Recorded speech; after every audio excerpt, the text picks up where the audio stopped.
Manilal was restored to health. But I saw that the Girgaon house was not habitable. It was damp and ill-lighted. So in consultation with Sri Revashankar Jagjeevan, I decided to hire some well-ventilated bungalow in a suburb of Bombay. I wandered about in Bandra and Santa Cruz.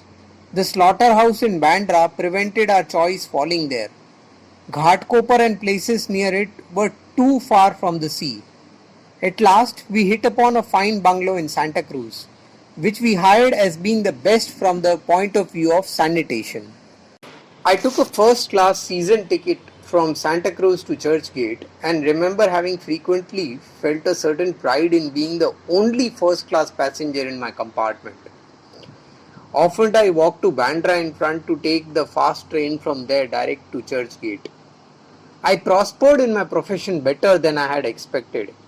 My South African clients often entrusted me with some work and it was enough to enable me to pay my way. I had not yet succeeded in securing my work in the High Court, but I attended the moot that used to be held in those days, though I never ventured to take part in it. I recall Jamiyat, Jamiyat Ram Nana Bhai taking a prominent part. Like other fresh barristers, I made a point of attending the hearing of cases in the High Court more, I am afraid, for enjoying the soporific breeze coming straight from the sea than for adding to my knowledge. I observed that I was not the only one to enjoy this pleasure. It seemed to be the fashion and therefore nothing to be ashamed of.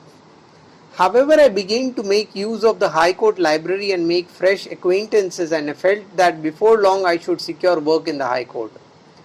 Though whilst on the one hand I began to feel somewhat at ease about my profession, on the other hand Gokhale, whose eyes were always on me, had been busy making his own plans on my behalf. He peeped in at my chambers twice or thrice every week, often in company with friends whom he wanted me to know, and he kept me acquainted with his mode of work. But it may be said that God has never allowed any of my own plans to stand. He has disposed them in his own way. Just when I seemed to be settling down as I had intended, I received an unexpected cable from South Africa. Chamberlain expected here. Please return immediately.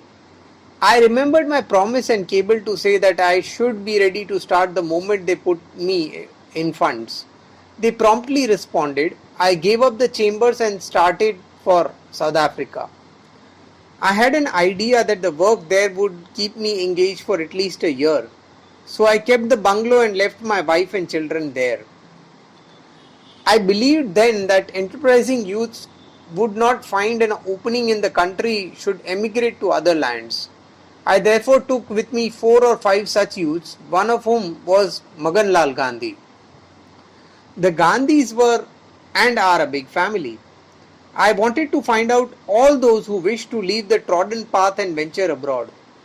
My father used to accommodate a number of them in some state service. I wanted them to be free from this spell.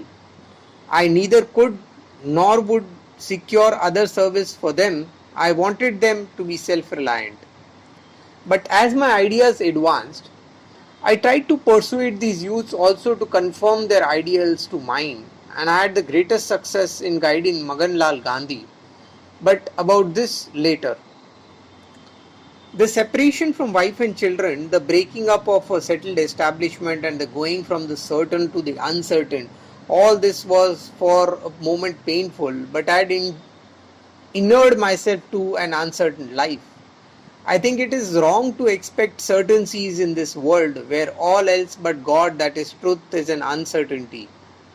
All that appears and happens about and around us is uncertain and transient. But there is a supreme being hidden therein as a certainty, and one would be blessed if one would catch a glimpse of that certainty and hitch one's wagon out to it. The quest for that truth is the summum bonum of life. I reached Durban not a day too soon. There was work waiting for me.